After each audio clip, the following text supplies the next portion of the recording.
I was just an outcast Omega girl living at the forest's edge when he appeared at my door, a desperate father with a starving baby and secrets in his eyes that would change my life forever. What would you do if you discovered the man you were falling for wasn't just any alpha, but the king himself, and the enemies hunting him were coming for you next? I stand alone in my small cottage, watching the morning light filter through the worn curtains. The villagers call me Mouse. Some say it's because I'm quiet. Others say it's because I scurry away when people come near. Both are true. My home sits at the edge of the dark forest, far from the busy village. I like it this way. Here, no one stares at me or whispers behind my back. Here, I can be myself without shame. I look around at my simple home. Dried herbs hang from the ceiling beams. Jars of healing mixtures line my shelves. A small fire crackles in the hearth, keeping the chill away. This is my world. Small, but it's mine. Today I must go to the village. My stomach tightens at the thought. I need supplies I can't grow or make myself. Thread for sewing, salt for preserving, a few metal tools. I put it off for weeks, but I can't wait any longer. I dress simply, a plain brown dress that won't draw eyes. I braid my hair tight against my head and pull a worn cloak over my shoulders. Before leaving, I touch the small charm above my door for luck. It never seems to work, but old habits are hard to break. The path to the village winds through meadows dotted with spring flowers. Birds sing in the trees, and small animals rustle in the tall grass. Out here, I feel at peace. With each step closer to the village, that peace slips away. The noise hits me first. Voices calling, carts creaking, animals braying. Then the smells, bread baking, smoke from fires. Too many bodies pressed close together. My hands start to shake. I ball them into fists and keep walking. "Look who's here," a woman says loudly as I pass the first houses. The Baron Omega graces us with her presence. I keep my eyes down and walk faster. This is why I stay away. Omegas are meant to have babies. That's what everyone says. But my body betrayed me. I can't have children. And that makes me worthless in their eyes. The market square buzzes with activity. I move quickly from stall to stall, speaking only when needed. The traders take my coins with pinched faces, as if my touch might curse their goods. I'm used to it by now. Or I should be. "I hear the king's men were asking about you," the cloth merchant says, not looking at me as she measures thread. My heart jumps. "Why would they ask about me?" She shrugs. "Maybe they need a witch." Her laugh is sharp. "Or maybe they heard you have herbs that can end unwanted pregnancies." "I heal. I don't harm," I say softly, taking my purchase. The rumors never stop. Because I live alone. Because I know plants. Because I'm different.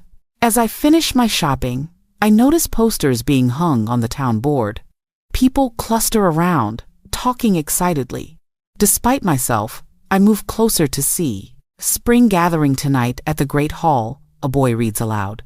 "By order of the royal court, all unmarried men and women must attend." My stomach drops. The spring gathering. I forgot. Once each year, the nobles host this event, supposedly to bring the community together. In truth, it's to match alphas with suitable omegas, to make more babies, more soldiers, more workers. "You too, Mouse," calls a man from the crowd. "Maybe some desperate alpha will take pity on you." Laughter follows me as I hurry away, cheeks burning. I won't go. I can't. The humiliation would be too much. I've skipped it for years, hiding in my cottage until it passes. But as I reach the edge of the village, a royal guard steps in front of me. "Name?" he asks, checking a list. "It doesn't matter. I'm not attending," I tell him. He looks me over with cold eyes. "Everyone attends. King's orders. Guards will check every home tonight. Those who refuse face punishment." Fear replaces humiliation. The king's punishments are not gentle. I've seen people return from them, if they return at all, changed and broken. "I'll be there," I whisper. hating the words as they leave my mouth. Back in my cottage, I sit by the fire, watching shadows grow long as the day fades. Why force me to attend? I have nothing to offer. No alpha wants an omega who can't bear children. I'm just there to be a reminder of what not to choose. As the sun sets, I wash with water scented with lavender, not to attract, but to feel clean, to feel worthy, if only to myself.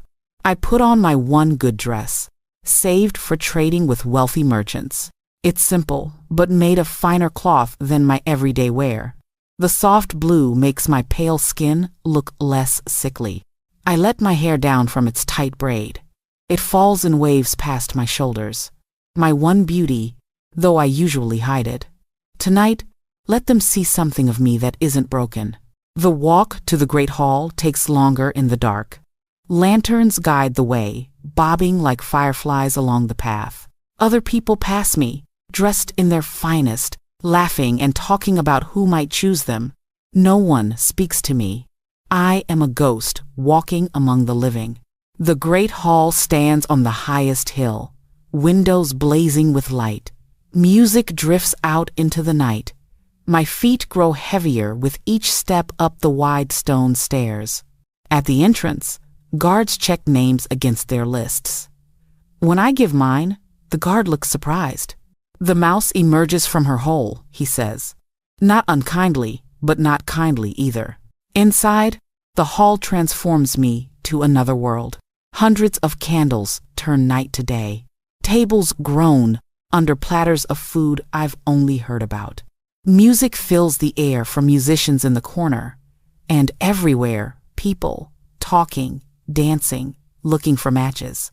Alphas stand tall and proud, their special scent marking them clearly even without their fine clothes and confident stance. Betas mix and mingle, making up most of the crowd. And omegas, the ones who aren't like me, flutter and preen, hoping to catch an alpha's eye. I find a dark corner near the back wall and press myself into it. If I must be here, I'll make myself as small and unnoticeable as possible. I watch as the dance of courtship unfolds before me. A serving girl passes with cups of sweet wine. I take one, grateful for something to hold. The wine warms me, making the noise and press of bodies slightly more bearable. Not dancing? Asks a girl about my age. Another omega, by her scent, but one who can have children. Her dress is pretty, her face kind. No one would dance with me, I say honestly. She looks confused, then understanding dawns. You're the healer from the forest edge. I nod, waiting for her to walk away like others do. Instead, she smiles. My brother had a fever last winter. Your herbs saved him. Thank you. Before I can answer, a handsome alpha approaches and asks her to dance. She squeezes my hand and goes with him. I'm alone again, but her small kindness leaves me feeling lighter. As the night wears on, I stay in my corner, sipping wine and watching. Matches are being made all around me. Some will lead to marriage, others to brief pairings that satisfy needs but create no lasting bonds. None of it is for me. I finish my wine and decide I've stayed long enough. The guard saw me enter. Surely I won't be punished for leaving now. I set my empty cup aside and begin to make my way along the wall toward the exit. That's when I feel it. A gaze, heavy, intent, different from the dismissive glances I usually receive. I look up, searching for its source. The crowd seems to part, like waves splitting around a rock, and there he stands. I've never seen him before. I would remember. Tall, taller than any man in the village. Broad shoulders wrapped in fine black clothing that somehow looks different from what the other nobles wear. Dark hair frames a face that seems carved from stone. Handsome, but in a dangerous way. But it's his eyes that trap me. Even across the crowded room, I can see their unusual color. Amber, like a wolf's. They lock onto mine with such intensity that I forget to breathe. He's alpha. Every line of him screams it. But there's something more. something powerful and wild, barely contained in human form. He starts moving toward me, those wolf eyes never leaving mine. People step aside without him speaking a word. My heart pounds so hard I fear it might break my ribs. I can't face this. Whatever this is, I'm nobody, nothing, a barren Omega who lives in the shadows. I break eye contact and flee. Through the side door, down the stone steps, into the darkness, away from the light and music, and that penetrating gaze that seemed to see through all my carefully built walls. I run all the way home, not stopping until my cottage door is firmly closed behind me. I slide down against it, gasping for breath, my legs too weak to hold me. In the silence of my small home, with only the dying fire for company, I press my hands to my hot cheeks and wonder what just happened. Why would a man like that, clearly powerful, clearly important, look at me that way? It doesn't matter. By tomorrow, he'll forget the strange Omega who ran from him. He'll choose someone worthy of his attention. As I prepare for bed, I can't shake the feeling that something has changed tonight, that the life I've carefully built at the edge of the forest, away from judging eyes, might not be so separate anymore. Sleep comes slowly, and when it does, I dream of amber eyes watching me from the darkness. 3 days pass since the spring gathering. 3 days of jumping at shadows and looking over my shoulder. 3 days of telling myself I imagined those amber eyes and the way they seemed to see into my soul. I return to my normal life. I tend my garden in the pale morning light. The spring onions need thinning. The herbs need watering. Simple tasks that keep my hands busy and my mind quiet. In the afternoon, I sort through the dried plants hanging from my rafters. Some go into small cloth bags for teas. Others I crush with my mortar and pestle for healing pastes. The familiar smells of mint, rosemary, and lavender fill my small home. By the third night, I almost believe everything will go back to normal, that whatever strange moment happened at the gathering is over and forgotten. I sleep deeply for the first time since that night, until a pounding on my door tears me from sleep. I sit up in bed, heart racing. The room is dark. The fire has died down to glowing embers that cast more shadows than light. The pounding comes again, harder this time. "Who's there?" I call, my voice thin with fear. No answer, just more pounding. Desperate now, I grab the knife I keep beside my bed. It's small, meant for cutting herbs, not for protection. But it's better than nothing. With shaking hands, I light a candle from the embers. The pounding stops. For a moment, I think whoever it is has gone away. Then I hear it, a baby crying. The sound cuts through the night, high and desperate. I move to the door, drawn by that cry.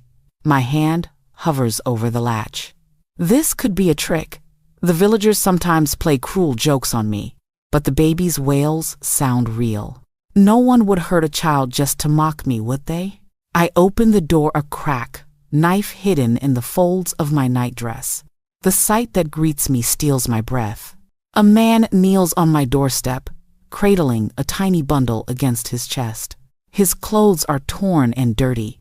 Blood stains his sleeve. His head is bowed, but when he looks up, amber eyes reflect the candlelight. It's him, the Alpha from the gathering. But all his power seems drained away. His face is pale and drawn with exhaustion. Dark stubble covers his jaw. His eyes, so intense before, now look desperate. The baby in his arms wails louder. Tiny fists punching the air. "Please," the man says, his voice rough. "Help him." I stand frozen, unable to believe what I'm seeing. Why would this man, this clearly important Alpha, come to me?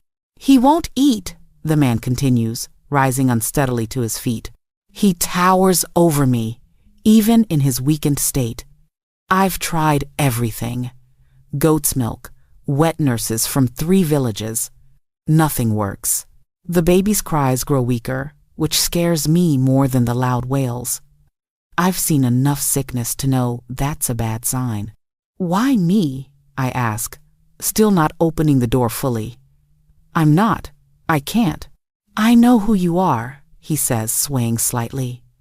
The healer. The one they call Mouse. Something warm and strange flutters in my chest at the thought that he asked about me, learned my name. But fear quickly chases it away. There are other healers. Better ones. In the village. They turned us away. His voice breaks. Said there's something wrong with him. There isn't. He's perfect. He's just. He stops, then whispers, "He's mine." The baby's cries have faded to whimpers. In the candlelight, I can see his tiny face, red with effort, eyes squeezed shut, so small, so helpless. I open the door wider. "Come in." The man steps into my home, ducking his head beneath the low doorframe. Up close, I can see how truly massive he is. His shoulders nearly span the width of my main room. Yet he cradles the tiny baby with such gentleness, large hands careful and tender. "Sit," I tell him, pointing to my only chair by the fire. I add wood to the dying embers, blowing gently until flames lick upward, casting the room in warm light. The man sinks into the chair, his eyes never leaving the baby's face. Now that they're in my home, I can smell them properly. The man's scent is alpha, undeniably, but with notes of pine forest and something wild I can't name. The baby's scent is new, clean, with a sweetness all infants have. "How old is he?" I ask, setting my knife aside and moving closer. 8 days. So tiny for such a cruel world. I kneel beside the chair, looking more closely at the baby. His skin has a slightly yellow tint, not unusual in newborns, but concerning when paired with his weakness. His lips look dry. When did he last wet his diaper? The man thinks. Yesterday morning, maybe? It's been difficult to track. That's very bad. The baby is dehydrated. Without food and water soon, he won't survive the night. "Let me see him," I say, holding out my arms. The man hesitates, then carefully transfers the bundle to me. Our hands brush, and I feel a jolt of something warm and electric. I ignore it, focusing on the baby. He weighs almost nothing in my arms. His cries have stopped, which worries me even more.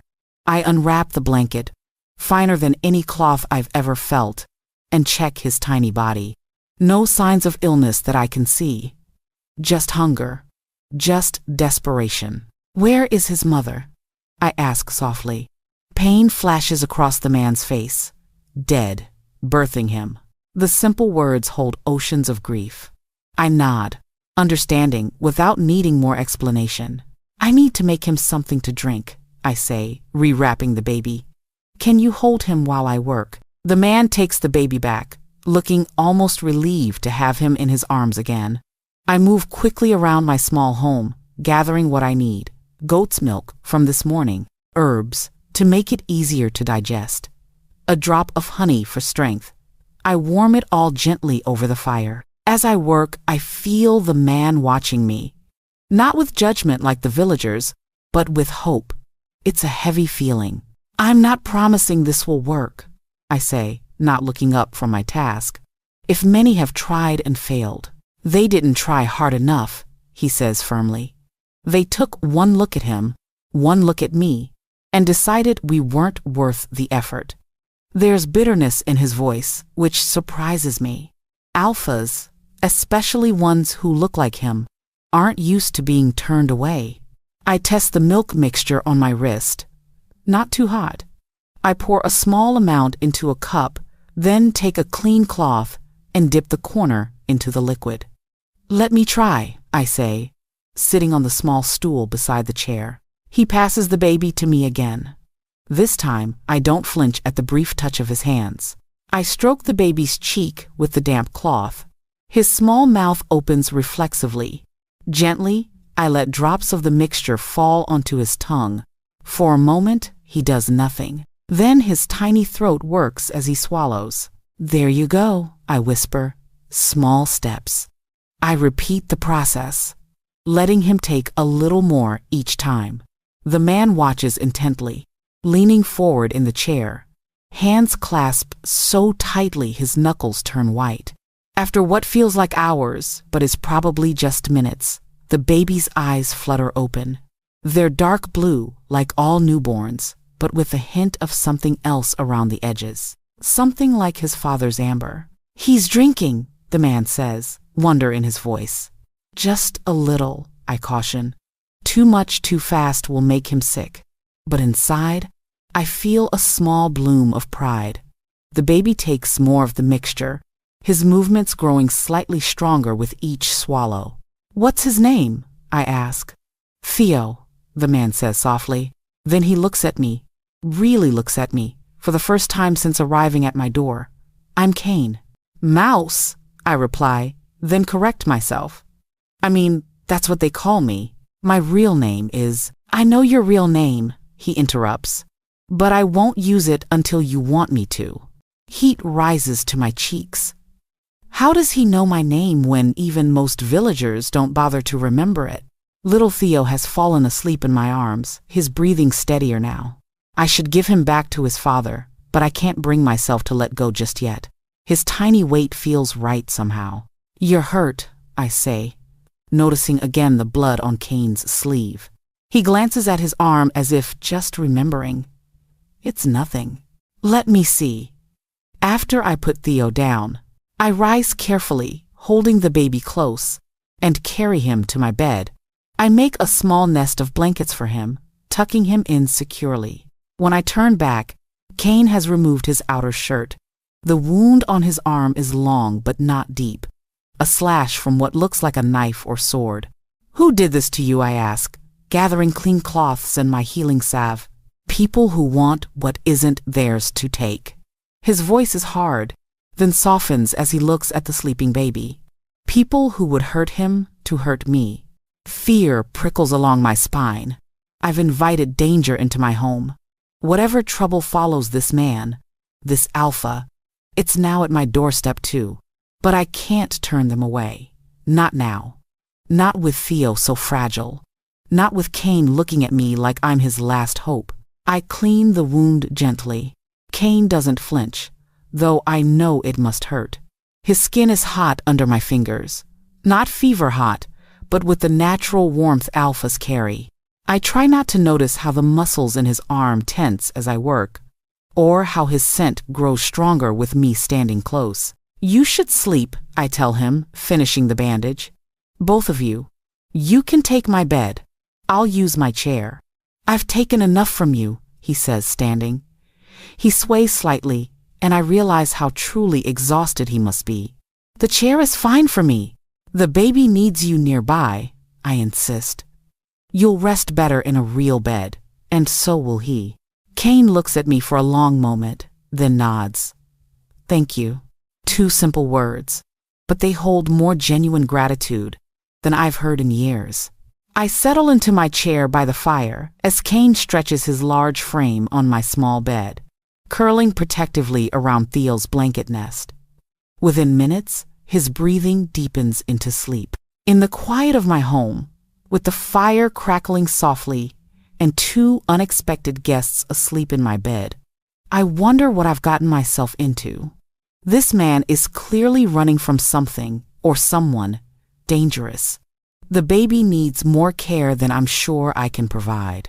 Yet watching them sleep, something deep inside me feels right for the first time in as long as I can remember, as if these strangers somehow belong here, with me. Dawn will bring decisions, questions, perhaps danger, but for now, in this moment, we are safe. We are, in some strange way I don't fully understand, together. Days turn into weeks. Cain and Theo stay in my small cottage, and somehow we find a way to fit together in the tiny space. At first, I sleep in my chair while they take my bed, but after the 3rd night of waking with a stiff neck, Cain insists we take turns. Neither of us mentions the fact that he's too large for the chair, his long legs stretched before him, and his broad shoulders hunched uncomfortably.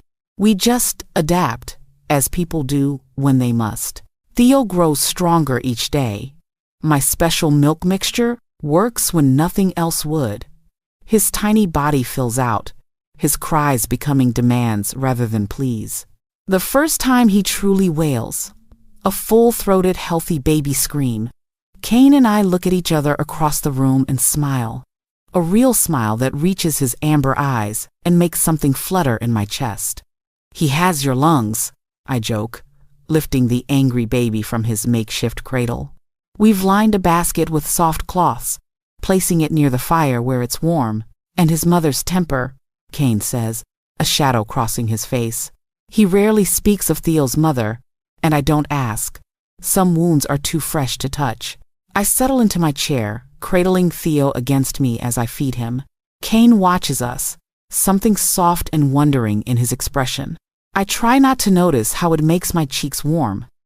"Why does this work?" he asks one morning, watching Theo happily drinking from the cloth I've dipped in the milk mixture. "What did you add that others didn't think of?" "Just herbs," I say, stroking Theo's downy head. "Fennel to help his tiny stomach, chamomile to soothe him, but mostly." I pause, unsure if I should share the truth. "Mostly?" Kane prompts. "Love," I whisper, not looking up. I think he feels that no one else wanted to help him. Babies know more than we think. I expect Kane to laugh, to dismiss such a simple answer. Instead, he reaches out and touches my hand, just for a moment. His fingers are rough with calluses, but gentle against my skin. "Then he's lucky we found you," he says. Days fall into a pattern. I tend my garden in the mornings while Kane holds Theo in the doorway, letting the baby feel the sun on his face. In the afternoons, I gather herbs from the forest edge, while Kane keeps watch, his eyes constantly scanning for danger.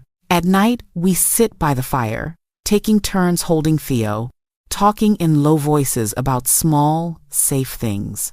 I learn that Kane knows much about the stars. He points them out through my small window, telling me their names and the stories behind them. I show him which plants heal and which harm. He tells me of distant places with mountains that touch the clouds and lakes so wide you cannot see the other shore. I share the language of birds and how to read weather in the way leaves turn before a storm. We talk, but we also keep secrets.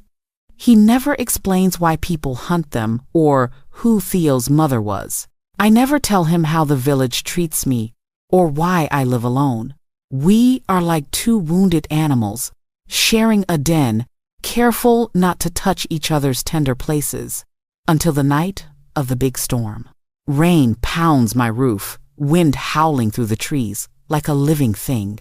Thunder crashes so loudly that the cups on my shelf rattle. Theo wakes screaming, terrified by the noise. I reach him first, lifting his trembling body from the basket. "Shh, little one," I soothe, holding him close. "It's just the sky giants bowling. They're clumsy but harmless." Kane, woken by Theo's cries, watches me with curious eyes. "Sky giants?" I rock Theo gently, patting his back. "That's what my mother told me when I was small and afraid of storms. That the thunder was just sky giants playing games, and the lightning was when they knocked over their lanterns." The baby's cries soften as I speak, my voice calming him even as the storm rages outside. I begin to sing, a simple lullaby my mother sang to me. My voice isn't beautiful, but it's gentle, and Theo responds, his tiny body relaxing against mine. Kane moves to sit beside us on the edge of the bed, the wooden frame creaking under our combined weight. He listens to my song, his face open in a way I haven't seen before. "My mother sang that same song," he says when I finish, surprise in his voice. "Did she?" I ask, still rocking Theo, who now blinks sleepily against my shoulder. Kane nods, his eyes far away. "She died when I was young. I had forgotten until now."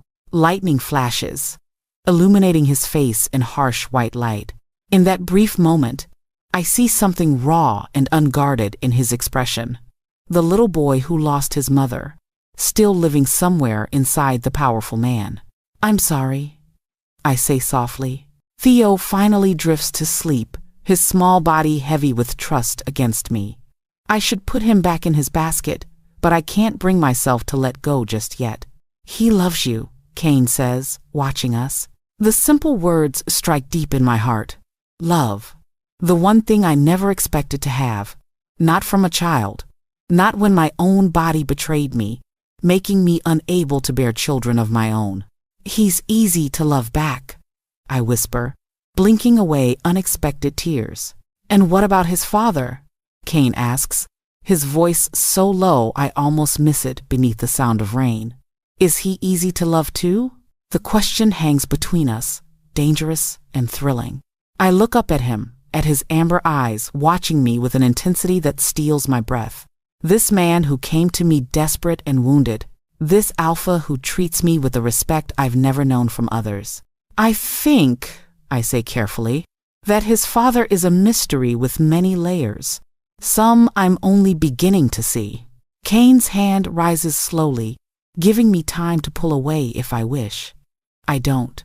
His fingers brush my cheek, wiping away a tear I didn't know had fallen. "And what about you, little mouse? How many layers do you hide behind?"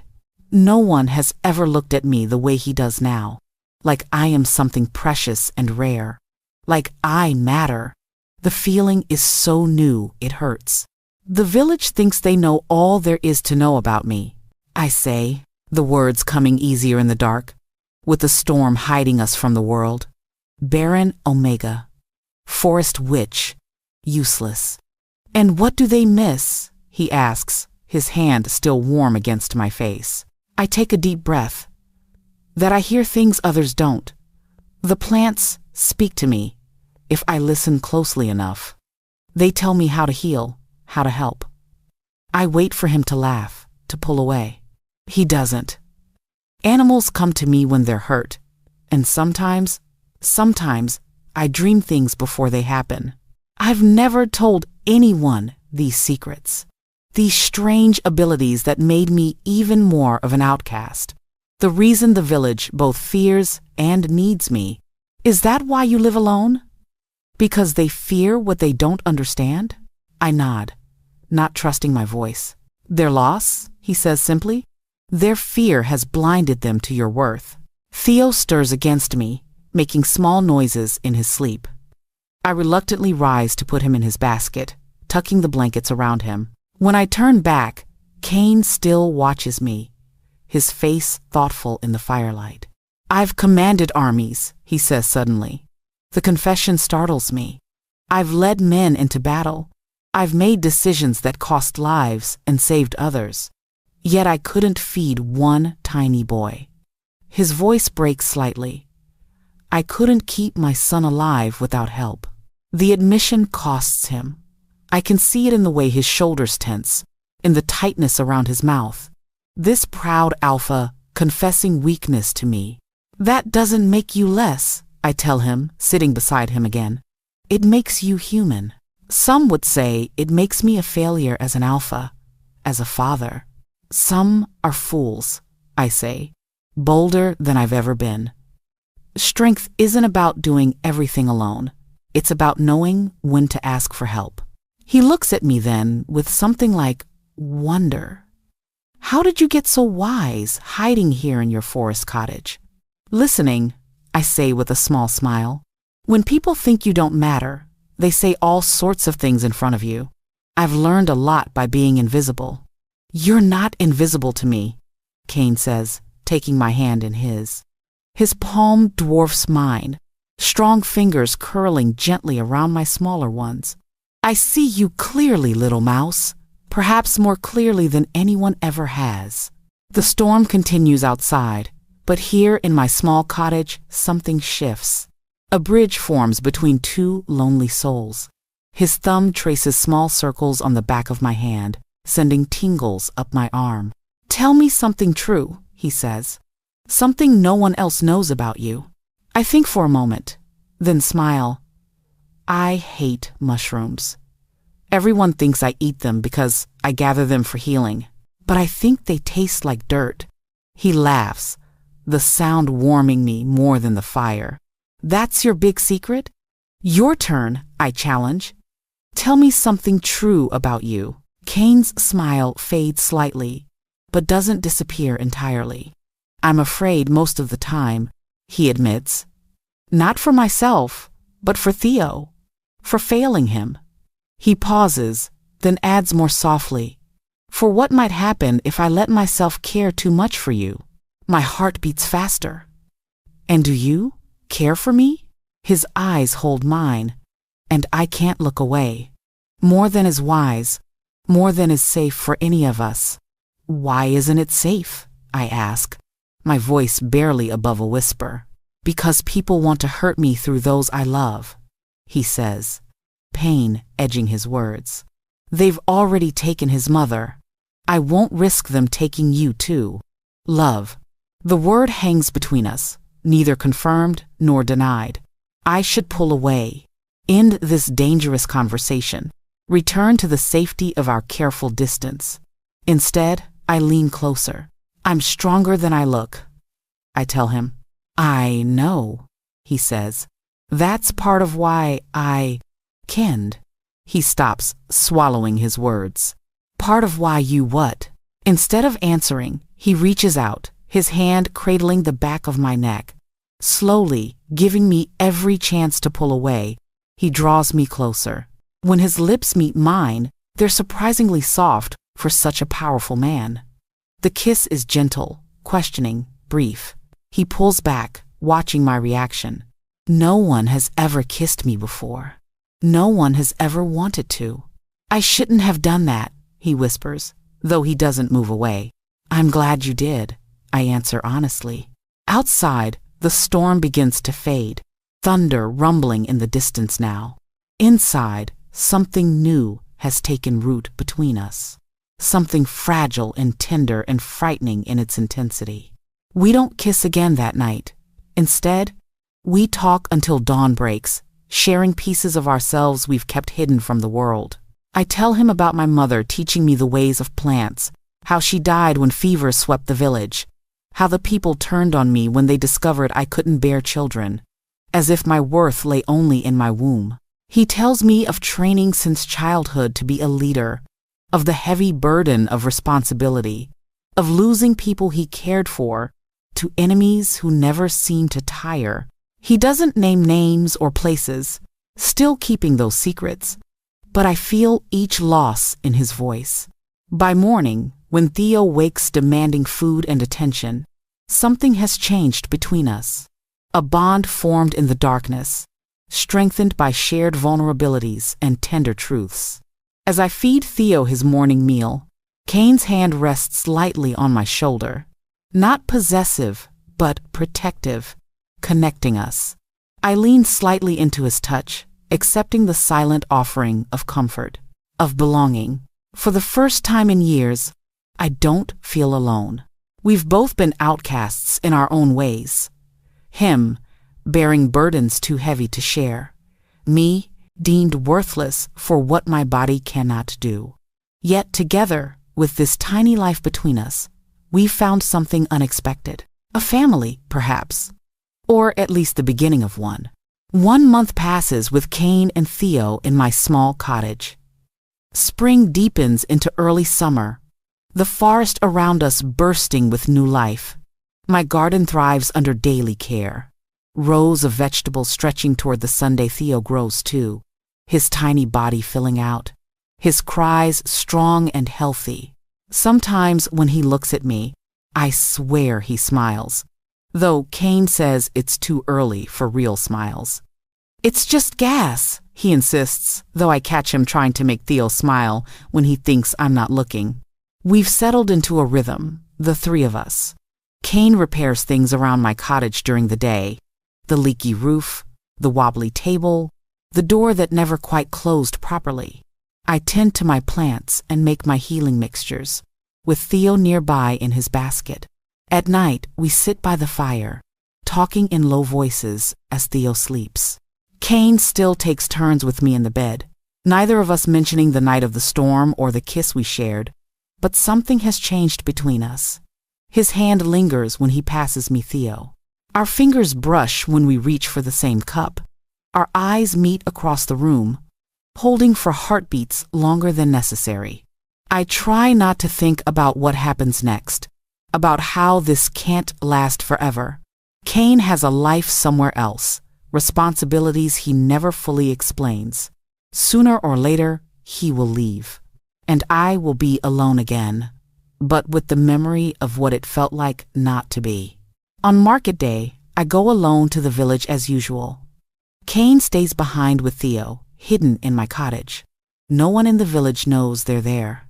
Kane insists it's safer that way, though he won't say what danger they're hiding from. I've stopped asking. Some secrets are too heavy to share. The market seems busier than normal. People cluster in small groups, talking in low voices that stop when I walk by. I feel their eyes on my back as I move from stall to stall, gathering the supplies we need. You haven't been to see the widow Jensen's fever, the herb seller says, not quite accusingly, as she wraps dried mint in paper. I didn't know she was ill, I reply, keeping my voice even. Usually, the village sends someone to fetch me when my healing is needed. No one has come to my cottage in weeks. Too busy, I suppose, the woman says with a sniff. Though no one knows with what. My cheeks heat, but I say nothing. Let them wonder, let them gossip. It matters less to me now than it once did. As I'm paying for a new knife to replace the one Kane broke chopping wood, a royal guard approaches. Not a local man, but one wearing the king's colors. My heart jumps to my throat. You there, he calls, pointing at me. Woman. I freeze, the coins clutched in my sweaty palm. Has he come for Kane? For Theo? Does he know they're hiding in my home? Yes. I manage, my voice thin with fear. There's illness at the northern outpost. The captain sent me to find the forest healer. He looks me over doubtfully. Are you her? Relief makes my knees weak. Just a call for healing, nothing more. I am, I confirm, finding my voice again. You're needed. Bring your medicines. I'll escort you. I hesitate, thinking of Kane and Theo waiting for me. I can't go today. I need time to prepare the right herbs. Tomorrow, I can. It wasn't a request, the guard cuts me off. The illness spreads quickly. You'll come now. The knife seller steps back from his stall, not wanting to get involved. No one in the market meets my eyes. I am on my own, as always. I need to return home first, I insist, trying to sound firm. For my medicines. You can accompany me if you wish. The guard frowns, clearly not happy about the delay. Be quick about it. My mind races as we walk the path to my cottage. I need to warn Kane. But how? The guard walks just behind me, watching my every move. As my cottage comes into view, I nearly stumble. The door stands partly open. No smoke rises from the chimney. A warning prickles along my spine. Wait here, I tell the guard, trying to keep my voice steady. Some of my herbs are dangerous. I don't let strangers near them. He looks suspicious but stops, folding his arms across his chest. 5 minutes, then I'm coming in. I hurry to the cottage, pushing the door open wider. Kane? I call softly, fear making my voice shake. The main room is empty, no sign of Kane or Theo. The basket that served as Theo's bed is overturned. One of my chairs lies on its side. Signs of a struggle. My heart pounds so hard I can barely breathe. Where are they? What happened? A soft sound from the back of the cottage catches my ear. I move quickly to my sleeping area, pushing aside the curtain that separates it from the main room. Kane crouches in the corner, Theo clutched tightly against his chest. His eyes, when they meet mine, are wild with fear and something else. Something dangerous. They found us, he whispers, his voice rough. They were here. Who? I ask, keeping my voice low, aware of the guard waiting outside. Men from the castle, 6 of them. His jaw tightens.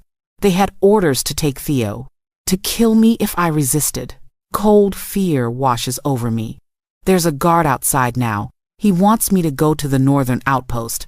There's sickness. There's no sickness. Kane cuts me off. It's a trap, to get you away from here, to leave us vulnerable. He rises to his feet, still holding Theo close. We need to leave, now. But how? He's watching the door. Kane moves to the window, peering carefully around the edge of the curtain. Is he alone? I nod. But he's armed. And if we run, won't that just bring more after us? Kane's face hardens into something I barely recognize. The face of a warrior, not the gentle man who shared my home for a month. Stay here, he says, passing Theo to me. The baby whimpers softly, sensing the tension. Kane, don't, I start. But he's already moving toward the door, his movements silent and predatory. 5 minutes are up, the guard calls from outside. I hear his heavy footsteps approaching the door. What happens next happens so fast I can barely follow it. Kane waits behind the door as it swings open. The guard steps inside, hand on his sword. Kane moves like shadow given form, like water flowing around stone. One moment the guard is standing, the next he's on the ground. Kane's arm locked around his throat. The guard struggles, but Kane holds firm, his face cold and determined. Slowly, the guard's movements weaken, then stop altogether. When Kane releases him, the man slumps to the floor, unconscious but breathing. He'll wake soon, Kane says, his voice flat and unfamiliar. We need to be gone before he does. I stand frozen. Theo clutched against my chest, trying to make sense of what I just saw. Kane, my Kane who gently rocks Theo to sleep, who carefully tends the fire, who kisses me with lips soft as summer rain, just took down an armed guard with terrifying ease. Who are you? I whisper. Really? Pain flashes across his face. Someone I hoped you'd never have to see. He moves quickly around the cottage, gathering our few belongings. I'll explain everything, but not here. Not now. We need to get somewhere safe. The forest, I say, finding my voice. I know places to hide. Places only I know. Kane nods sharply. Good. Get only what we need for Theo. Food, blankets, nothing we can't carry easily.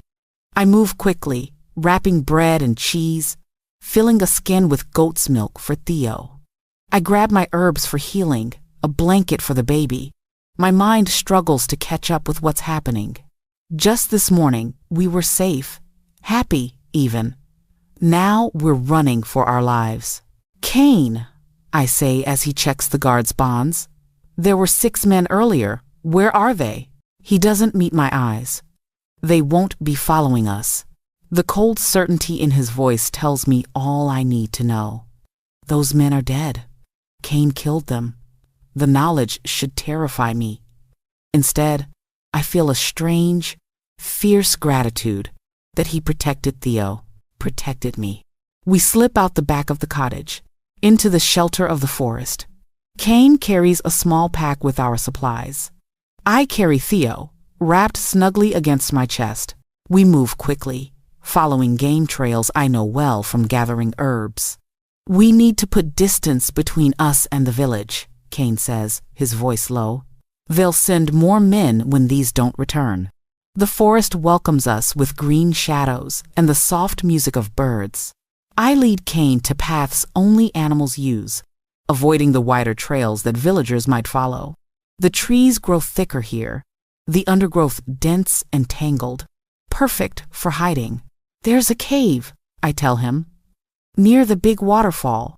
No one goes there. The villagers think it's haunted. Is it? Kane asks, and I'm surprised to see the ghost of a smile on his lips. Only by me, I admit. I go there sometimes when I need to be truly alone. We walk for hours, stopping only to feed Theo and change his wrappings. The baby is surprisingly quiet, as if he too understands the need for silence. As afternoon fades toward evening, we reach the waterfall. It's not large, just a small stream tumbling over rocks, but the sound helps mask any noise we might make. The cave mouth is hidden behind a curtain of hanging vines. I push them aside, leading Cain into the cool darkness beyond. The cave isn't deep, but it's dry and large enough to stand in. I've left supplies here before. Dry wood for fire, a rough pallet for sleeping. Once inside, Cain finally relaxes slightly, his shoulders dropping from their tense position. He builds a small fire near the mouth of the cave, where the smoke will blend with the mist from the waterfall. I settle on the pallet with Theo, checking that our quick escape hasn't harmed him. He's fine, I reassure Cain. Sleeping through all the excitement, Cain kneels beside us, gently touching Theo's cheek with one finger. The tenderness of the gesture contrasts sharply with the deadly skill he showed earlier. The question burns in my throat again. Who is this man really? As if hearing my thoughts, Cain sits back on his heels, his amber eyes meeting mine. You saw what I did to that guard, he says quietly. What I had to do to the others. Now you know why I didn't want to tell you everything. Why I kept secrets. You're not just any alpha, I say, the pieces finally falling into place. You're someone important, someone powerful. He laughs, a short, bitter sound. Important enough that people want me dead. Powerful enough that they send others to do the job rather than face me themselves. Why? What did you do? I was born, he says simply, to the wrong family at the wrong time. And then I survived when I shouldn't have. He looks down at Theo. And now he must survive too. I wait, sensing there's more. Cain takes a deep breath, as if steeling himself for what comes next. I didn't want you to see what I truly am, he says finally. What I've been trained to be since childhood. A weapon. A killer. His voice breaks slightly. I wanted you to keep seeing the man who couldn't feed his own son. The man who needed your help. Not this. He gestures to himself, to the blood still staining his sleeve. Theo stirs in my arms, making small noises in his sleep. I look down at his innocent face, then back up at his father. What I saw, I say slowly, was a father protecting his child, a man keeping his promises. I reach out, touching Cain's face, feeling the rough stubble under my fingers. We all have hidden faces, parts we don't want others to see. That doesn't make the gentle parts less real. Cain leans into my touch, his eyes closing briefly. You don't understand what I've done, what I am. Then help me understand, I say. Tell me everything. He opens his eyes, searching my face as if looking for signs of fear or rejection. Finding none, he sighs. My name isn't just Cain, he begins. It's Kalen, I am. He stops, then continues more quietly. I am the rightful king of the Northern Territories, and there are those in my court who would rather see me and my son dead than on the throne. The words echo in the small cave, changing everything I thought I knew about the man before me. Not just an alpha, but a king. Not just any baby, but an heir to a throne. I should be shocked, overwhelmed. Instead, I find myself reaching for his hand, lacing my fingers with his. Then we'll keep you both alive, I say firmly, and those who hunt you will learn what happens when they threaten what's mine. Cain's eyes widen slightly at my words, at my claiming of him and Theo. Then he smiles, a true smile that warms his eyes and transforms his face. My fierce little mouse, he says softly, raising our joined hands to press a kiss to my knuckles. I don't deserve you, but I'm selfish enough to keep you anyway. Outside, night falls over the forest. Inside our hidden cave, a fire burns low, casting dancing shadows on stone walls. The danger hasn't passed. Those who hunt Cain, King Cain, and his son will not stop searching. Tomorrow will bring new threats, new challenges. But tonight, in this moment, we are three people bound together by choice and circumstance. A family formed in the crucible of danger, and I will fight with everything I have to keep them safe. 3 days we hide in the cave behind the waterfall. 3 days of hushed voices and watchful eyes. 3 days of Cain slipping out at night to check if we're being followed, returning with small game for our meals, and news of search parties combing the forest. They don't know these woods like you do, he says, watching me cook the rabbit he caught over our small fire. They follow the main paths, never venturing deeper. I nod, turning the spit carefully. The villagers fear the deep forest. They say spirits live here. Do they? Cain asks with a small smile. Perhaps, I reply, thinking of the strange lights I sometimes see dancing between distant trees on moonless nights. But they've never bothered me. Theo thrives despite our primitive shelter. He grows stronger each day, more alert to the world around him. When Cain holds him up to see the waterfall, tiny hands reach toward the dancing water, eyes wide with wonder. On the 4th morning, I wake to find Cain sitting at the cave entrance, watching the sunrise through the curtain of falling water. His profile is sharp against the golden light, his shoulders set in a rigid line I've come to recognize as worry. What is it? I ask, joining him after checking that Theo still sleeps. It's time, he says, not looking at me. Time for me to go back. Though I knew this moment would come, the words still hit like a physical blow. Back to your kingdom? Cain nods, his jaw tight. The longer I'm gone, the stronger the traitors become. They're spreading rumors of my death, consolidating power. He finally turns to me, his amber eyes troubled. If I wait too long, there will be nothing left to save. I want to beg him to stay, to forget kingdoms and thrones and just be Cain, the man who kisses me softly by firelight and helps me gather herbs in the morning dew.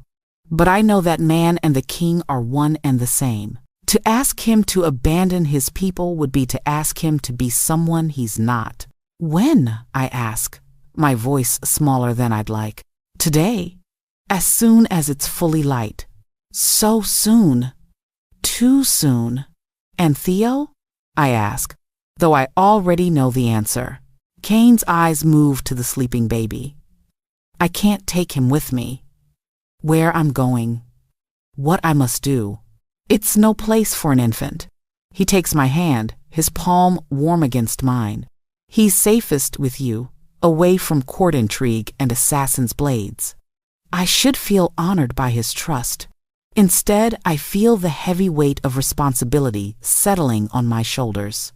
What if they come back? The men looking for you? They won't find you, Cain says with quiet certainty. Not where I'm sending you. Sending me?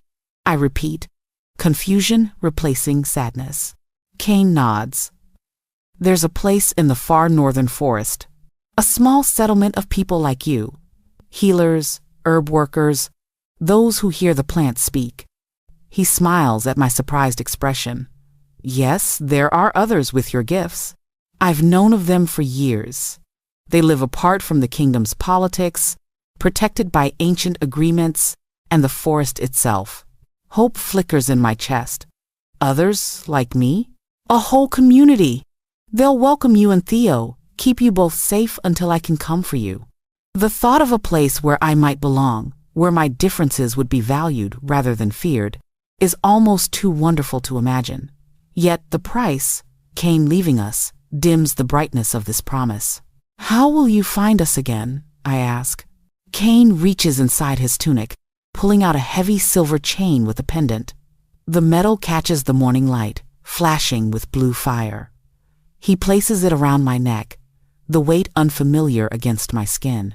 This marks you as under my protection, he explains, and it will lead me to you, no matter where you are. An old magic from the early days of my family's rule. His fingers linger on the pendant, then rise to touch my cheek. I will come back for you both. You have my word. His word. The word of a king. Should that comfort me? Yet it's not the king I've come to care for, but the man, the father who rocked his son to sleep, the alpha who looked at me, plain, barren, outcast me, as if I were something precious. How long? I whisper. I don't know, he admits. Weeks, maybe months. Months without him. The thought opens a hollow space inside my chest. I've lived alone most of my adult life, yet the idea of returning to solitude after knowing his company feels unbearable. Come back to me, I say, my voice steadier than I expect. To us. Nothing in this world or the next could stop me, he promises, and kisses me. Unlike our first kiss, tentative and questioning, this one holds certainty and promise. His hand cradles the back of my head, fingers tangling in my hair. I clutch the front of his tunic, trying to memorize the feel of him, the scent of pine and wilderness that clings to his skin. When we part, I see my own sadness reflected in his eyes. We spend the morning preparing for separate journeys. Cain draws maps in the dirt floor of our cave, showing me hidden paths through the northern forest. I pack what little we have: herbs for Theo, food for the journey, the blanket that has become his favorite. When the time comes to say goodbye, words fail us both. Cain holds Theo close, whispering promises in the ancient language of his kingdom. The baby stares up at his father with solemn eyes, tiny fingers clutching at Cain's beard as if sensing this isn't an ordinary parting. He'll forget me, Cain says, pain etching lines around his mouth. Never, I promise. I'll tell him about you every day, about his brave father who loves him enough to let him go. Cain passes Theo to me, then reaches into his pocket. One more thing, he says, pressing something small and cold into my palm. When I open my hand, I find a royal seal, the mark of the king himself. If you're ever in danger, if you need help, and I'm not there, show this, he instructs. Any loyal subject of the Northern Territories will be bound by oath to assist you. I close my fingers around the seal, feeling its weight. More than metal, the weight of his kingdom, his responsibility, now partly mine to carry. I'm afraid, I admit, looking up at him. So am I, he says, surprising me with his honesty.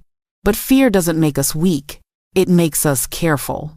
He touches the pendant at my throat, and we protect what we love. Love. The word hangs between us, unspoken yet undeniable. Does he love me? Do I love him? We've never said the words aloud, yet I feel them in every touch, every look, every moment shared in firelight. Go, I tell him, forcing strength into my voice. The sooner you leave, the sooner you can return. Cain touches my cheek one last time, his thumb brushing away a tear I didn't know had fallen.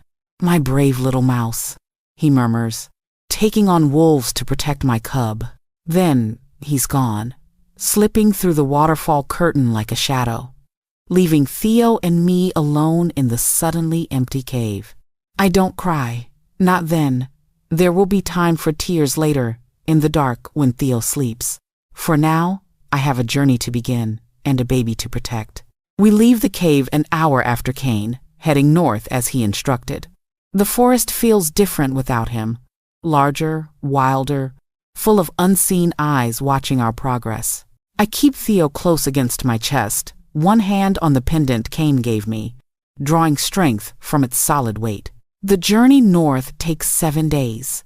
7 days of careful travel, avoiding villages and roads, sleeping beneath the stars or in hollow trees when rain falls. I talk constantly to Theo, telling him stories of his father, of the brave king who loves him, of the home that waits for us both when the danger passes. On the 8th day, as the forest grows denser and older, with trees so tall they seem to touch the clouds, I find the markers Cain described, stones placed in patterns no casual eye would notice, knots tied in vines that hang across the path. signs of welcome for those who know how to look. The settlement appears so suddenly, it takes my breath away.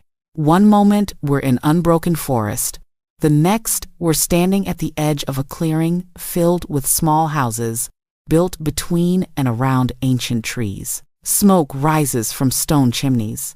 Children play between gardens bursting with plants I recognize and others I've never seen. Adults move about their tasks with unhurried purpose. A woman approaches as I stand uncertain at the forest's edge.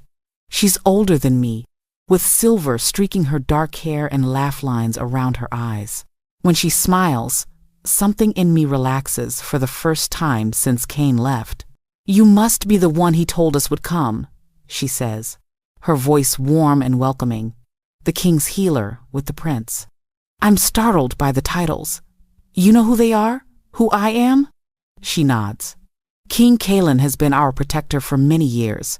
When he visited 3 days ago, he told us to expect you." 3 days ago? How had Cain reached them before us, when he headed in the opposite direction? I want to ask, but there are more pressing concerns. "Is it safe here?" I ask, holding Theo a little tighter. "Truly safe?" The woman's eyes soften. "Look around you, child. What do you see?" I look more carefully at the settlement. Beyond the houses and gardens, I now notice other things. The trees that form a perfect circle around the clearing, their branches intertwined like clasped hands. The patterns carved into doorways and window frames, patterns I recognize as protective symbols my mother once showed me.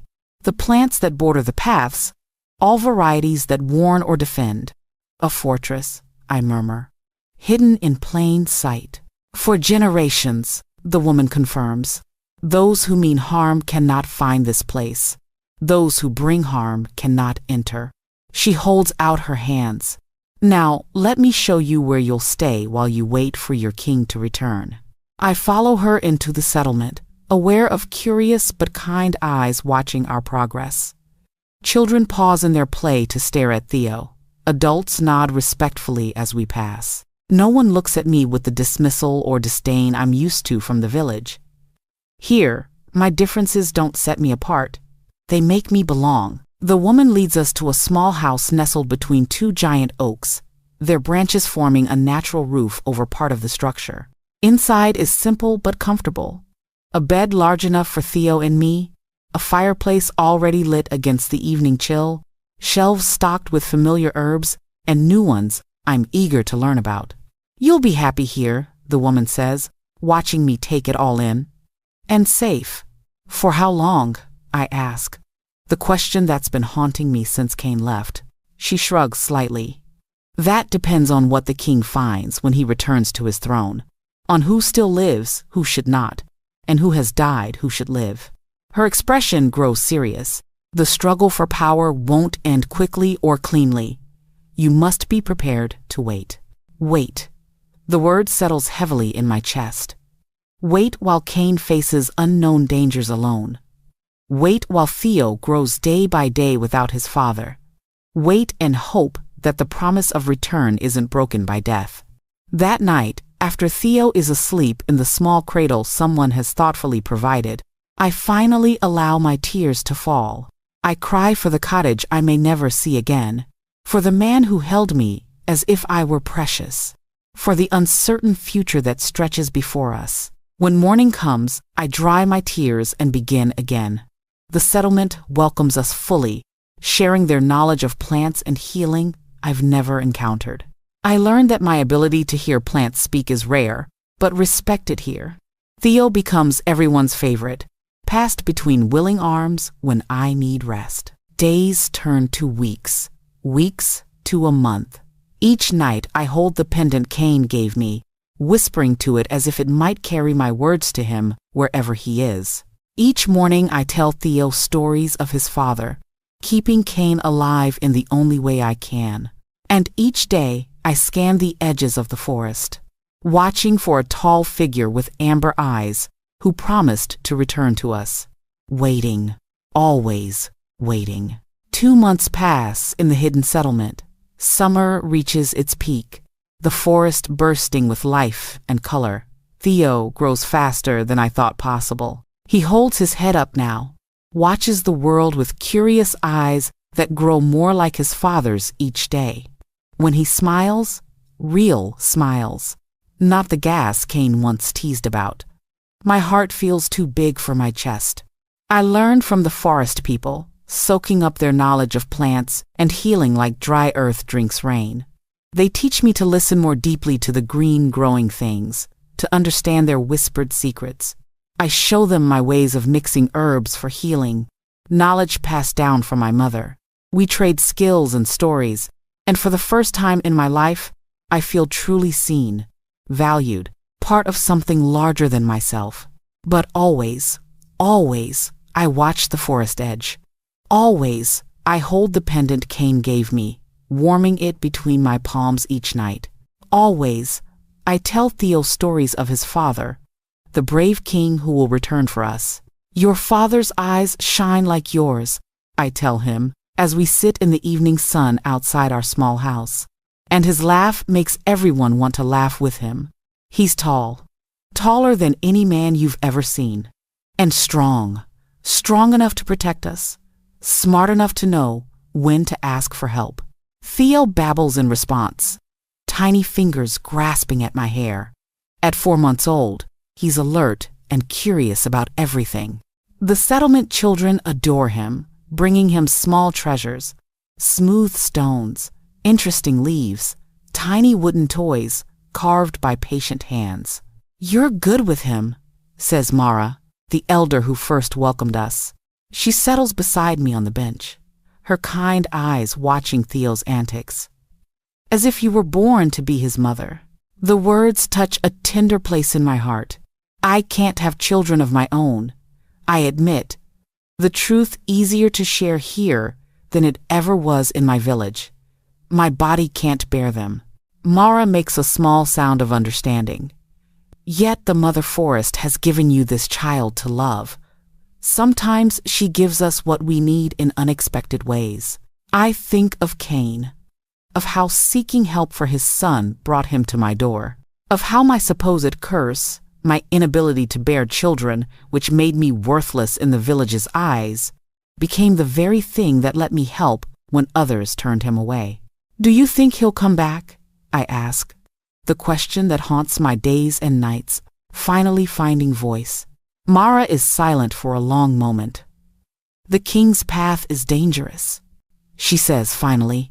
The traitors who sought his throne will not yield easily. But I have known Cain since he was younger than your Theo. If he lives, he will return to you. If he lives. The words chill me despite the summer warmth. Each day without news stretches my hope thinner, like a thread pulled too tight. That night, a rider arrives at the settlement. The entire community gathers as the mud-splattered messenger speaks urgently with the elders. I stand at the back, Theo sleeping against my shoulder, straining to hear. What news? I ask Tomas, a young healer who has become a friend. From the capital, he murmurs. The civil war grows worse. Villages are being forced to choose sides. He glances at me, then away. There are rumors the king is dead. The world tilts beneath my feet. Dead. Cain dead. The word echoes in my head, hollow and cold. No, I think fiercely. I would know. I would feel it if he were gone from this world. Just rumors, I say, my voice steadier than I feel. There have been rumors before. Tomas nods, but pity shadows his eyes. That night, I dream of Cain. He stands at the edge of a great darkness, his back to me, sword drawn. When I call his name, he doesn't turn. I wake with tears on my face and Theo crying beside me, as if he shares my grief. 3 days later, another rider arrives. This time, Mara comes to find me directly, her face grave. The royal council has sent a decree, she tells me, sitting beside me as I nurse Theo with the special milk mixture I still prepare daily. They claim King Cain died in battle 3 weeks ago. My hands tighten around Theo. It's a lie, I say immediately. He's not dead. I touch the pendant at my throat. I would know. Mara watches me carefully. The council has named Lord Davron as regent until, she hesitates, until the heir is found. Cold fear washes over me. Lord Davron. I've heard Cain speak that name in his sleep, his voice tight with anger even in dreams. They're looking for Theo, I whisper. Mara nods. The decree orders all settlements to report any infants of the right age and description. Those with royal blood have a mark, they say, a small crescent moon behind the right ear. My hand moves automatically to the spot on Theo's tiny head, where exactly such a mark lies, usually hidden by his fine hair. I've thought it merely a birthmark. Now I understand it's his heritage, written on his skin. What will the settlement do, I ask, already knowing the answer. We have protected the royal family for generations, Mara says firmly. We will not betray that trust now.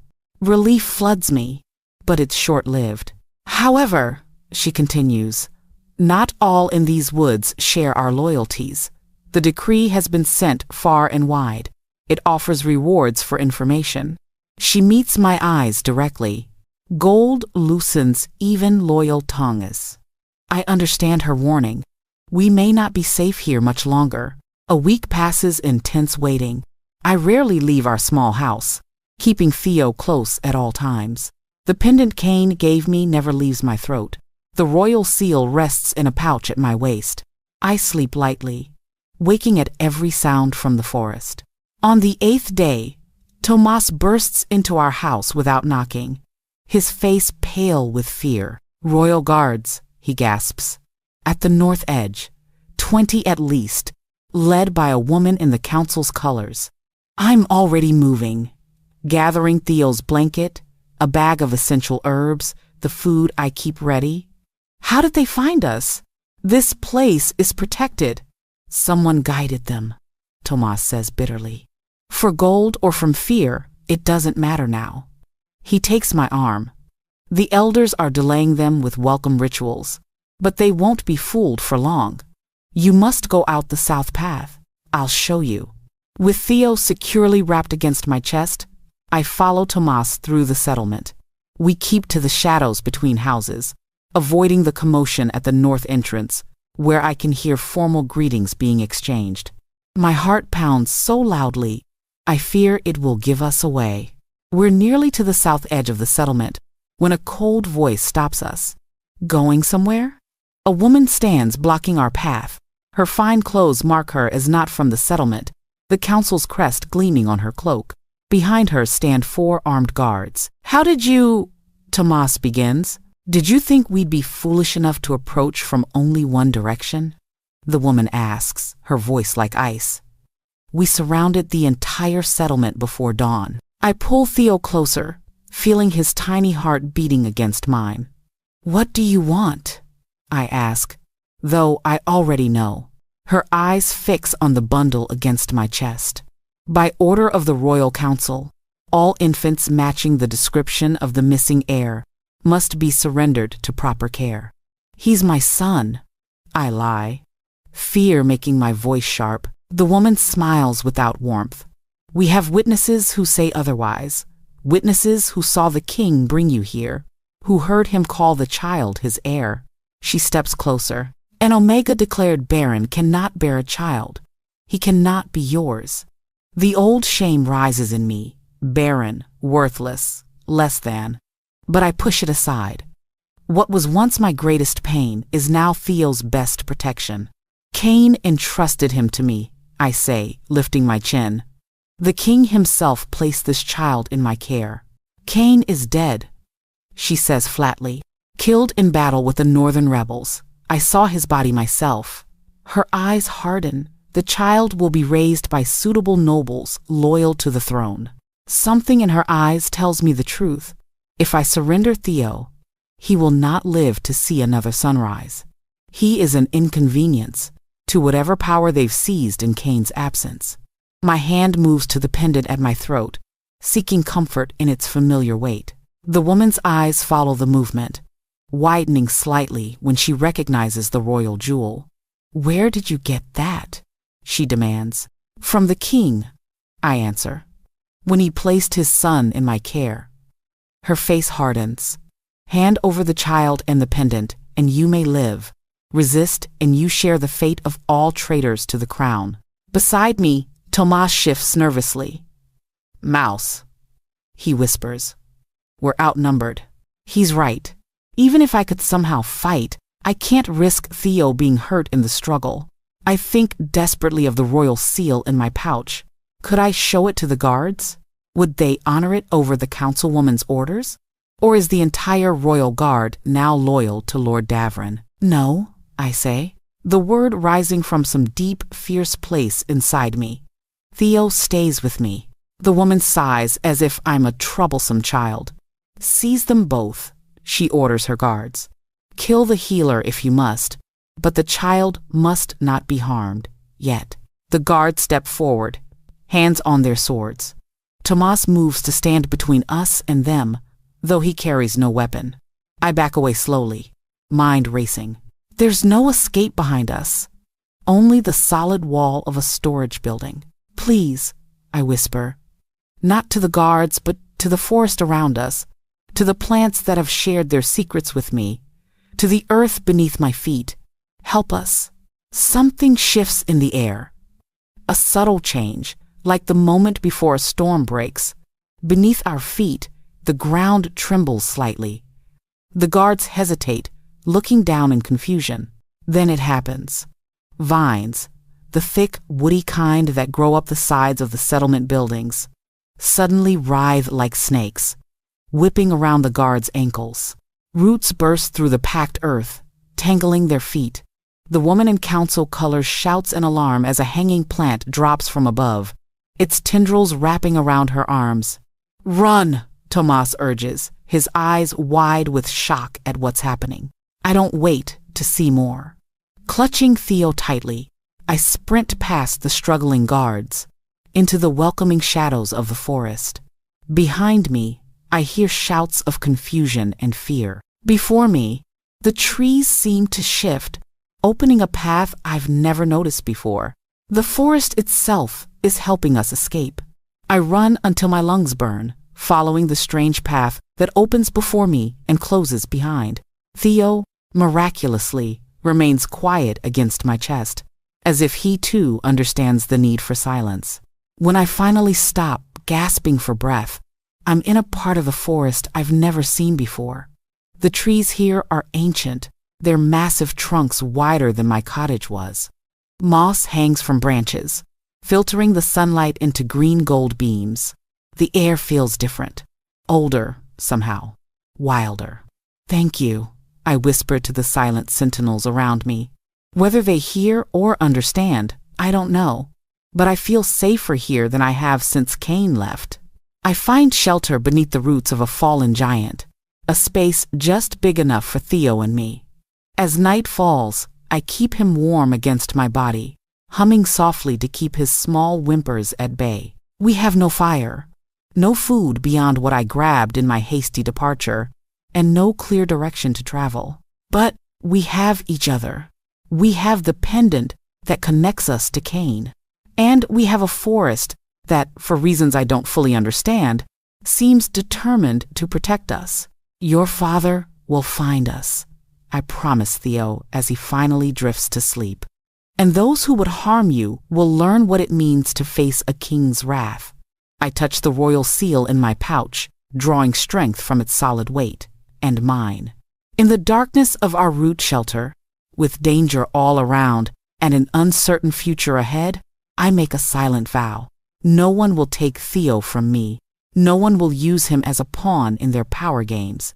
I may be just one woman, an Omega deemed worthless by society, but I am his mother in all the ways that matter, and I will protect what's mine. 7 days we wander the ancient forest, Theo and I. 7 days of moving from shelter to shelter, never staying in one place for long. The forest continues to help us in strange, wonderful ways. Paths appear when we need them. Berries grow within easy reach when hunger gnaws at my belly. Springs bubble up from nowhere when thirst dries my throat. Theo seems to understand our danger. He rarely cries, watching the world with solemn eyes so like his father's. At night, curled together beneath the stars or in hollow trees, I whisper to him of Cain. Not just the strong king who will return for us, but the gentle father who rocked him to sleep. The man who looked at me as if I were precious. He's alive, I tell Theo fiercely. Though the councilwoman's words haunt me, I saw his body myself. Your father is alive, and he will find us. Each night, I hold the pendant Cain gave me, warming it between my palms, whispering to it, as if it might carry my words to him. Each morning, I check that the royal seal remains safe in its pouch at my waist. These two objects, and Theo himself, are all I have left of the man I love. Love. The word no longer scares me. I do love Cain, with a depth that surprises me. I, who never expected to be loved by anyone, now find my heart given fully to a king who may already be dead. On the 8th day, as dawn breaks through the ancient trees, I wake to a strange sound. Horns, distant but coming closer. Not hunting horns like villagers use, but royal announcements. My heart leaps to my throat. Have they found us? Has the councilwoman tracked us through the wild forest? I gather Theo quickly, wrapping him in his blanket. He blinks up at me sleepily, making the small morning noises I've come to love. Quiet now, little one, I whisper. We need to hide. We've spent the night in the hollow of an enormous fallen tree. I peer out cautiously, looking for a path deeper into the forest, away from the approaching horns. But something stops me from fleeing immediately. A feeling I can't explain, like the forest itself is telling me to wait, to watch. Keeping to the shadows, I creep toward the sound, Theo held close against my chest. Through the trees, I glimpse movement on the old forest road, a road I've carefully avoided until now. A procession moves along it, larger than any I've ever seen. Hundreds of soldiers march in perfect formation, their armor gleaming in the morning light. Banners wave above them, bearing a crest I don't recognize. My first instinct is to run in the opposite direction. But then, I see the figure at the center of the procession, a rider on a black horse, taller than the men around him. He wears armor dark as night, his head crowned with a circlet that seems to absorb light rather than reflect it. Something about the way he sits in the saddle, the set of his shoulders, the proud angle of his head, strikes me as familiar. Impossible hope blooms in my chest. The procession halts. The central figure raises his hand, and silence falls immediately. He removes his helm, revealing a face I know better than my own. Cain, not dead, not defeated, very much alive and more regal than I've ever seen him. I press a hand to my mouth to stop a cry of joy from escaping. Theo stirs against me, as if sensing my excitement. Cain, no, King Kalen, for truly he looks like a king now, speaks to his officers. Though I'm too far away to hear his words, I see them nod and move to relay orders down the line. The king then does something unexpected. He dismounts and walks directly toward the forest edge, looking straight at my hiding place as though my heartbeat has guided him. I know you're there, he calls, his voice carrying clearly through the morning air. You and my son. You're safe now. I've taken back what's mine. How does he know? How can he see us hidden in the deep shadows? Then I remember the pendant. He said it would lead him to me, no matter where I was. For a moment, I hesitate. What if this is a trick? What if the council's forces have somehow captured Cain and now use him as bait to draw us out? But then I look more closely at the soldiers behind him. They stand proud and alert, their faces open with what can only be described as relief. These are not men following orders from fear, but warriors who have found their true leader again. I step from the shadows, Theo secure in my arms. A collective gasp rises from the assembled soldiers as I emerge from what must appear to them as solid forest. Their eyes widen further when they see the baby I carry. Cain, King Kalen, drops to one knee before me. The gesture shocks me. A king kneeling to a simple Omega? You kept him safe, he says, his voice thick with emotion.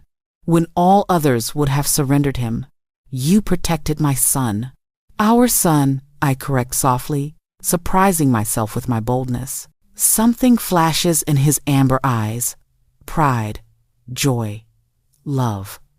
He rises and closes the distance between us, one large hand gently touching Theo's cheek. The baby turns toward his father's touch, making happy gurgling sounds of recognition. He's grown, Cain marvels, wonder in his voice. So much in such a short time.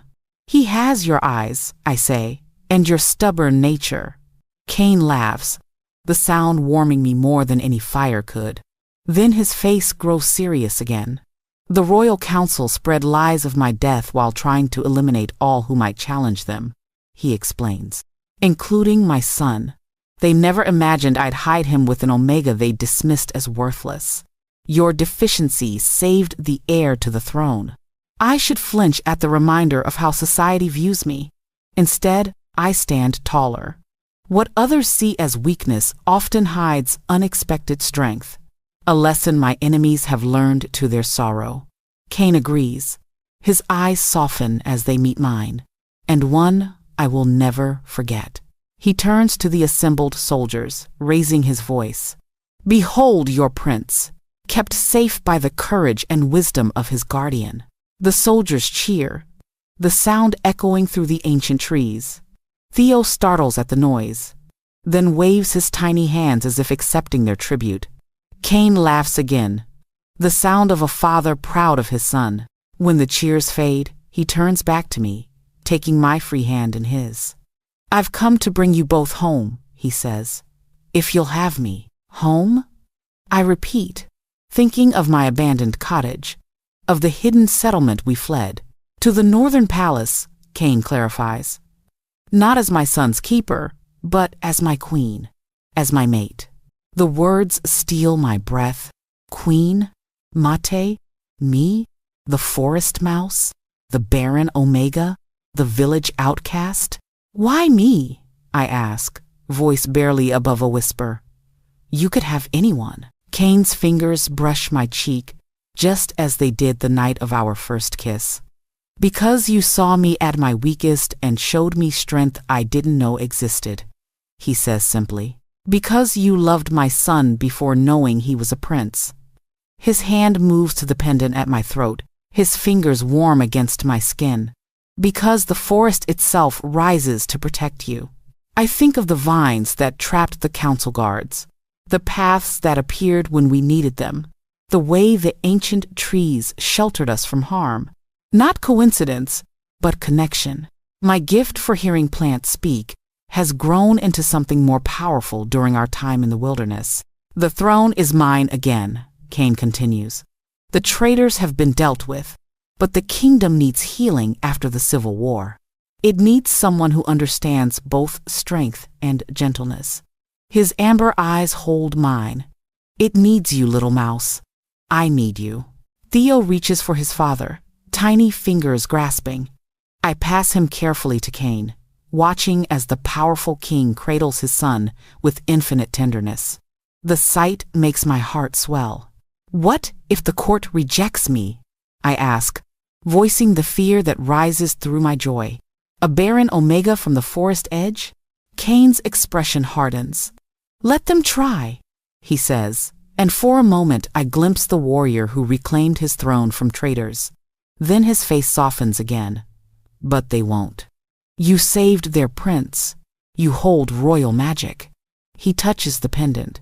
And you have my heart, though I was too blind to see it when we first met.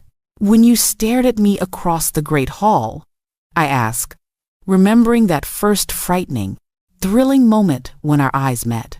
He nods. Something in me recognized you then, though I didn't understand what I was feeling. I followed you that night, you know. Watched you return to your cottage. I might have approached you then, but Theo's cries called me back to the wet nurse who was failing to feed him. He smiles ruefully. It took desperation to bring me to your door, but fate had already marked our paths to cross. The pieces fall into place, a pattern I couldn't see until now. How Cain knew my name when he first came to my cottage. How he found me so easily in the settlement when he needed to hide us. How the pendant led him to us in this vast forest. We were always meant to find each other, I say, understanding blooming like a flower in spring. Yes, Cain agrees simply, though neither of us was looking. He shifts Theo to one arm, then reaches into a pouch at his belt. What he removes steals my breath, a circle of silver set with stones the same blue as the pendant I wear. A queen's crown, delicate but unmistakable. I won't force this path on you, he says, holding the crown but not yet offering it. The life of a queen is not easy, especially one who begins as an outsider. There will be those who question your right to stand beside me, those who see only what you lack rather than all you offer. I think of the village that cast me out, of the years spent alone, of the whispers and sidelong glances. Then I think of Cain's arms around me by firelight, of Theo's weight against my heart, of the strange, wonderful feeling of belonging I found with them. I'm not afraid of difficult paths, I tell him. I've walked them all my life. Cain's smile is like sunrise breaking through clouds.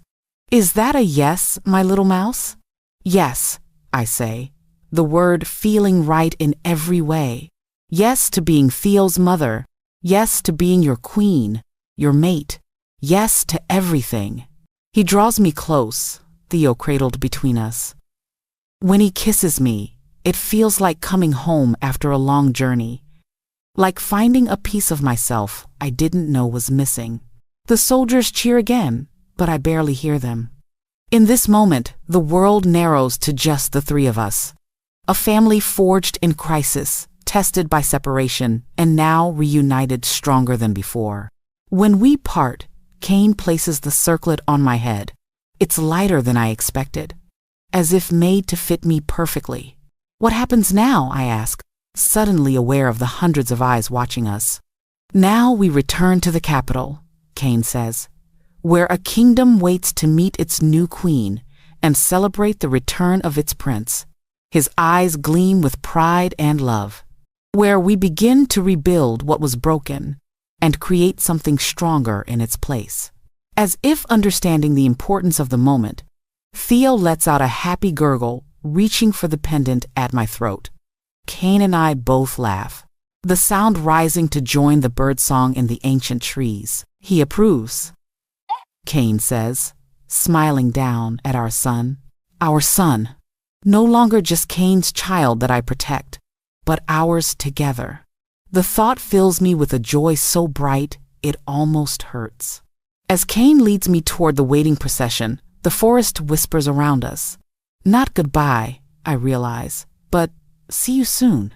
This place of ancient magic and wild beauty will always be part of me now, as I will always be part of it. I'll bring him back to visit. I promise the listening trees. So he knows both of his worlds. The wind rustles through leaves in what sounds remarkably like approval. Before us stretches a new path, one of palaces instead of forests, of crowns instead of herb gardens. Yet as I walk beside Cain, Theo reaching for my finger from his father's arms, I know that whatever challenges lie ahead, we will face them together. The outcast has found her place. The lost king has reclaimed his throne, and the child born in danger will grow up surrounded by love. Together, we are home. 3 years later, I stand on the balcony of the Northern Palace, watching the spring breeze dance through the royal gardens below. The morning sun warms my face as I breathe in the scent of blooming flowers and fresh earth. My hands rest on the cool stone railing, the royal ring gleaming on my finger, no longer strange or heavy, but a familiar part of me. "Mama, watch me!" Theo calls from the garden path. At 3 years old, he runs everywhere, his little legs pumping as he chases a butterfly through the flower beds. His laughter rises like music on the air, the sound of pure joy. I smile, watching his dark hair catch the sunlight. He has Cain's eyes, those same amber depths that can shift from playful to thoughtful in an instant. But his quick smile is something all his own, bright and unguarded in a way palace life rarely allows. "Careful by the pond," I call, though I know the royal gardeners designed every inch of these gardens to be safe for the young prince. Still, a mother worries. 3 years. Sometimes it feels like a lifetime since I lived in my small cottage at the forest edge. Other times, it seems like only yesterday I was gathering herbs alone, an outcast with no hope of family or belonging. Now I am queen, mother, mate, titles I never dreamed would be mine. The sound of familiar footsteps approaches behind me, the steady, confident stride I would know anywhere.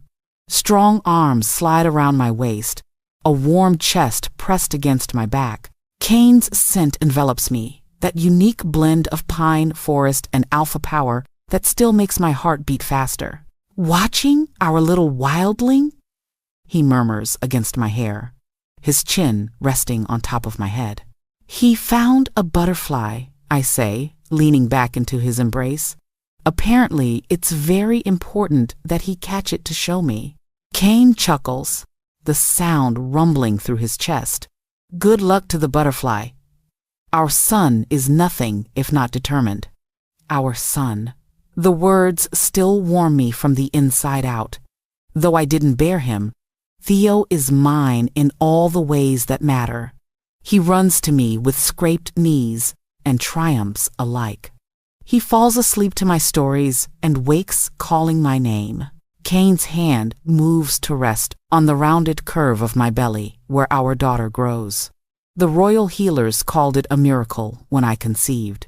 They whispered of forest magic and ancient bloodlines awakening.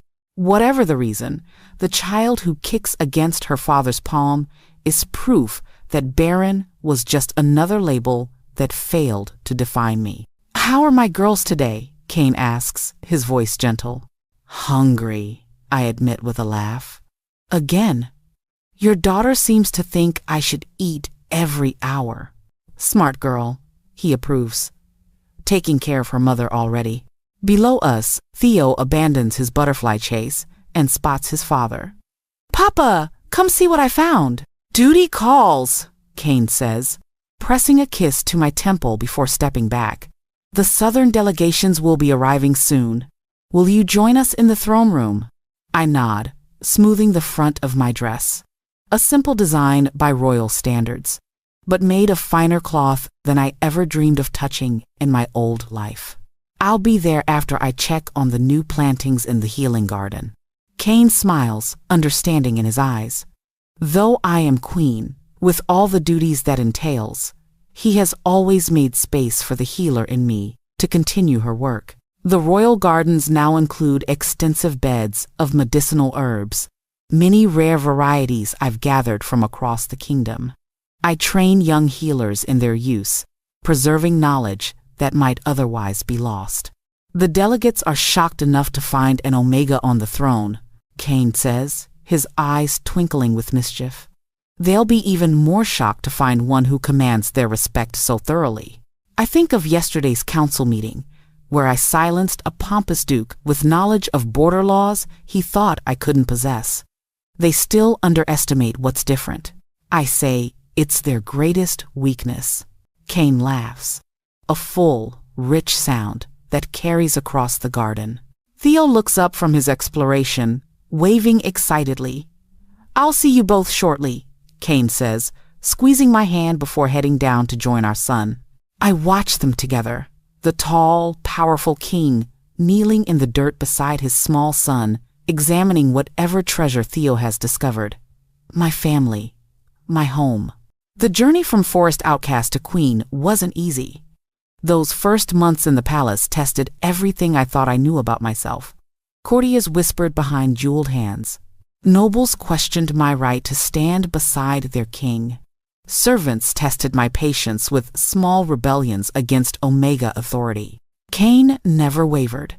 He stood beside me, not fighting my battles for me, but giving me space to fight them myself, watching with pride as I learned to turn my differences into strength.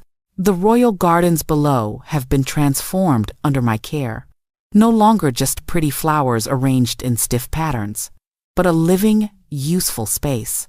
Healing herbs grow alongside decorative blooms. Fruit trees and vegetables feed the palace kitchens. The village children come twice weekly for lessons in plant lore and history. Some show signs of the same gifts that once made me an outcast. I was the first change, but not the last. Cain's rule has brought many new ways to the Northern Territories. Old prejudices about alphas, omegas, and betas slowly give way to judging people by their actions and abilities. Those born different, with strange gifts or unusual traits, find places of respect rather than shadows to hide in. I make my way down to the healing garden, greeting the servants I pass with the same respect I show to nobles. Another change I've brought, one Cain heartily approves. The young healers waiting for me straighten as I approach, eager for today's lesson. Your Majesty, they murmur, bowing. Today we learn about plants that speak, I tell them, leading them into the special section where my most unusual specimens grow. If you listen carefully, they will tell you how to heal. After our lesson, I change into more formal clothes for the Southern delegation's arrival. The throne room buzzes with activity as nobles and officials take their places. Cain waits for me on the dais, resplendent in ceremonial armor that gleams in the light from the high windows. As I move to join him, conversations pause. Eyes follow my progress. Some respectful, some still doubtful, but none dismissive. Not anymore. I take my place beside Cain, our thrones equal in height. His hand finds mine briefly, a small gesture of unity before we face our visitors. Ready? he asks quietly. I nod, feeling the gentle weight of my crown, no longer strange or heavy, but a part of me. Like the pendant that still hangs around my neck, like the royal ring on my finger, like the child growing within me, all symbols of a journey I never expected to make. The great doors open. The Southern delegation enters, their colorful clothes bright against the stone walls of our northern palace. Their eyes widen slightly to see an Omega Queen with a visible pregnancy, seated as an equal beside the legendary Alpha King of the North. Cain's fingers brush mine one more time before we straighten to receive our guests. They still don't understand what they're seeing, he murmurs, amusement in his voice. They will, I reply with certainty. As the formal introductions begin, I think about the quiet Omega girl who once hid in shadows at the spring gathering. She hasn't disappeared. She's still here, whispering to plants and healing wounds. But now she stands in the light, her perceived flaw revealed as her greatest gift, her isolation transformed into the most profound connection. I am still Mouse, but I am also Queen, Healer, Mother, Beloved, and I am home.